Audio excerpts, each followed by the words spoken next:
Olá, queridos, tudo bem? Meu nome é Rodrigo Cardoso e neste vídeo nós vamos abordar o conceito de variância de uma variável aleatória unidimensional. Primeiro, vamos definir o que é a variância. Então, em primeiro lugar, a variância ela informa sobre a dispersão dos valores de uma variável aleatória. Então, o conceito de variância está relacionado à dispersão. Matematicamente, a variância é definida como v da variável aleatória x, ou seja, a variância da variável aleatória x, Vx, é o valor esperado de x menos Ex elevado ao quadrado. Então, a variância ela vai me dizer o quão afastado estão, numa unidade específica, os valores da variável aleatória x o quanto eles estão afastados da nossa média, em outras palavras. E a gente usa uma unidade específica na variância, que é o quadrado. Podemos também escrever a variância de uma outra forma. Então, como nós podemos escrever? Então, se nós olharmos para a definição da variância, é o valor esperado de x menos Ex ao quadrado. Desenvolvendo esse quadrado dentro deste valor esperado de fora, nós temos quadrado do primeiro menos 2 vezes o primeiro vezes o segundo, mais o quadrado do segundo. Porém, nós podemos aplicar as propriedades de esperança. Então, nós temos que, em outras palavras, isso é a esperança de x ao quadrado, menos 2 x é considerado aqui um número, então eu vou ter menos 2 x vezes a esperança de x, mais a esperança de x ao quadrado, que a gente repete. Então, se a gente for olhar para esse termo aqui, a gente tem exatamente o quê? A gente tem menos 2x² mais x². Menos 2x² mais x² menos x². Então, nós vamos ter x² menos x². Repare que há diferença entre esses quadrados. Aqui, eu quero a esperança da variável aleatória x ao quadrado. Neste outro termo, eu quero a esperança da variável aleatória x mais elevado ao quadrado. Então, nós vamos ter as propriedades de variância. A primeira propriedade é que quando eu tenho um valor c, que é uma constante real, então a variância de c, ou seja, quando a minha variável aleatória assume esse valor, é zero. Como é que a gente justifica? A gente justifica aplicando o conceito, a definição de variância, aplicado a x igual a c. Então, a variância de c vai ser o valor esperado de c. Lembra, na definição nós tínhamos x menos o valor esperado de x ao quadrado. Então, no lugar do x, c menos o valor esperado de c ao quadrado. Entretanto, o valor esperado de c, utilizando propriedade de valor esperado, é o próprio c. O valor esperado de uma constante é exatamente a constante. E c menos c é zero. Então, nós vamos ter que o valor esperado de zero é zero. Zero ao quadrado, zero. Então, fica justificada a primeira propriedade. Bom, a segunda propriedade diz que se eu tenho um valor c real, né, e x uma variável aleatória, então eu vou ter que a variância de c vezes x é igual a c ao quadrado vezes a variância da variável aleatória x.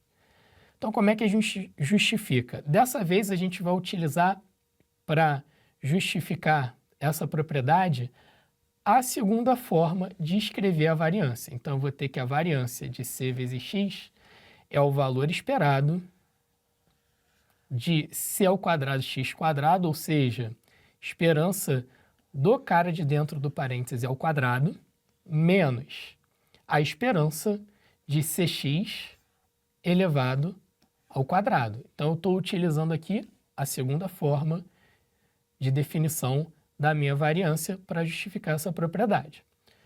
Bom, só que por propriedade de valor esperado, esse c ao quadrado ele pode sair daqui de dentro do parêntese, ele pode vir para cá para fora.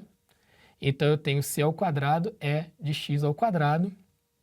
E, além disso, eu posso tirar esse c daqui também do parêntese e colocar para fora. Só que não se esqueça que este valor esperado está elevado ao quadrado. Então, ao tirar o c, eu vou ter c vezes x ao quadrado.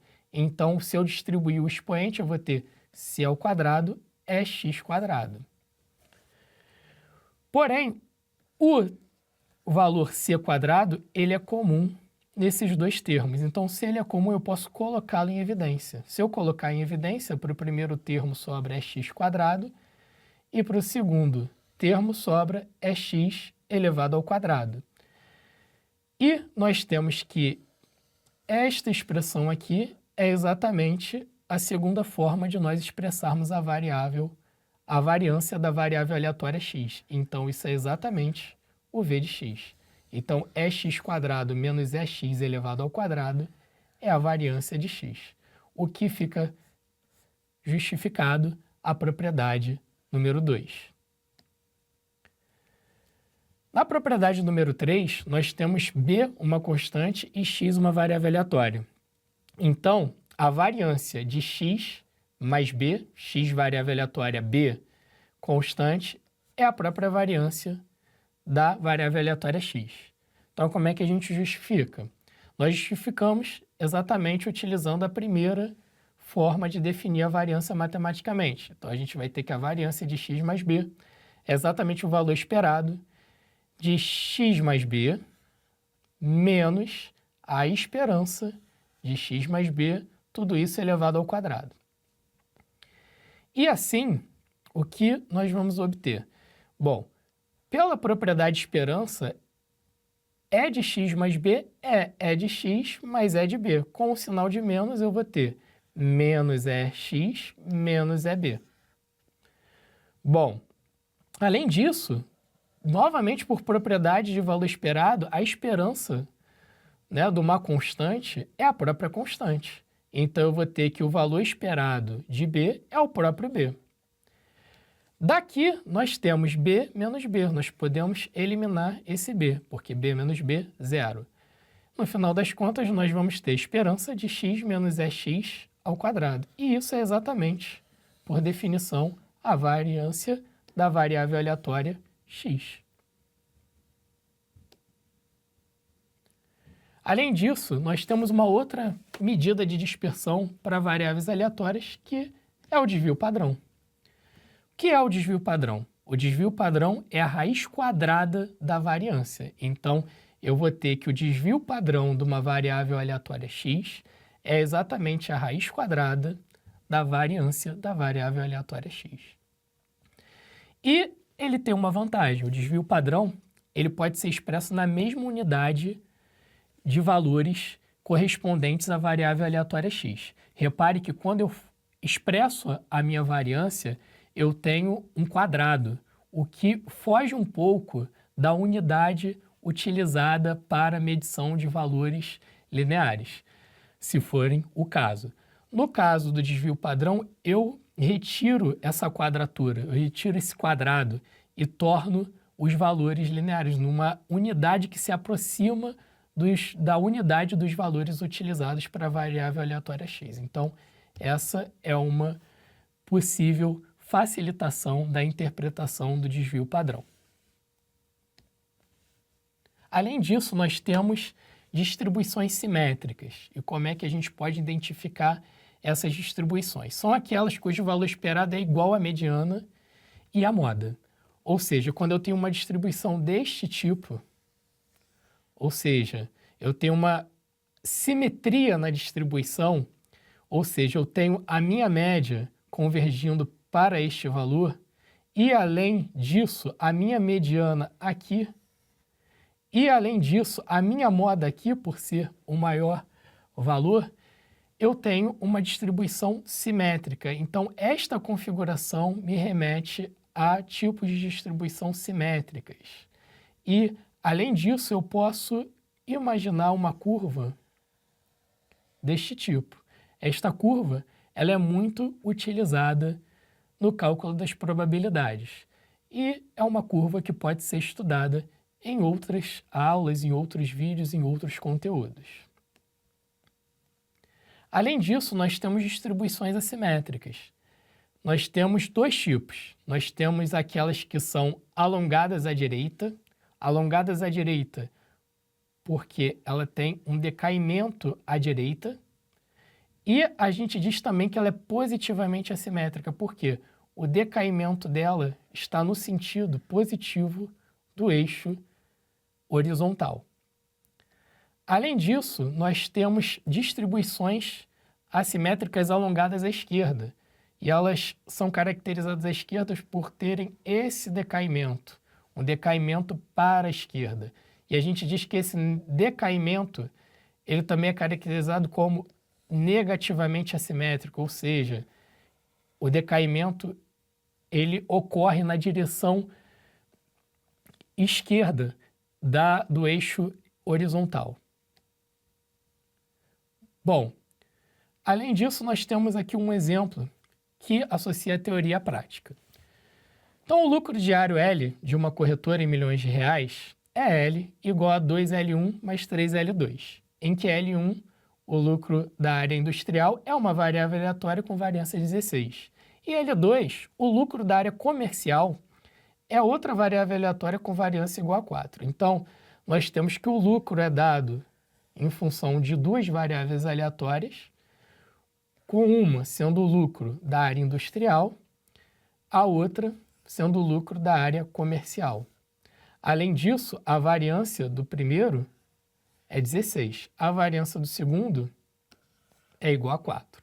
E L1 e L2 são independentes. A gerente financeira da corretora quer calcular o desvio padrão do lucro. Vamos ajudá-la? Então, o desvio padrão do lucro, por definição, é a raiz quadrada da variância desse lucro. Sendo que o lucro ele é expresso por 2L1 mais 3L2. Então, nós temos a raiz quadrada da variância de 2L1 mais 3L2. Então, utilizando as nossas propriedades de variância, o que nós vamos obter? A gente pode separar isso em duas variâncias, né, na soma de duas variâncias, e, além disso, a gente pode aplicar a propriedade em que a gente tira a constante e a gente coloca ela do lado de fora ao quadrado. A mesma coisa para o segundo valor. Então, nós temos 2 ao quadrado vezes a variância de L1 mais 3 ao quadrado vezes a variância de L2, isso dentro de uma raiz quadrada. Sendo que 2 ao quadrado, 4. Variância de L1, temos no problema, 16. 3 ao quadrado, 9. Variância de L2, nós temos no problema, igual a 4. Então, nós temos 4 vezes 16 mais 9 vezes 4 dentro da raiz quadrada. Então, nós temos a raiz quadrada de 64 mais 36, que é a raiz quadrada de 100, que é igual a 2. Então, nós temos em milhões de reais um desvio padrão de 10, né? 10 milhões de reais de desvio padrão. Certo? Então, queridos, espero que os conhecimentos abordados na aula de hoje sejam de crescimento para a sua vida acadêmica. Nos vemos em um próximo vídeo. Um grande abraço e até logo!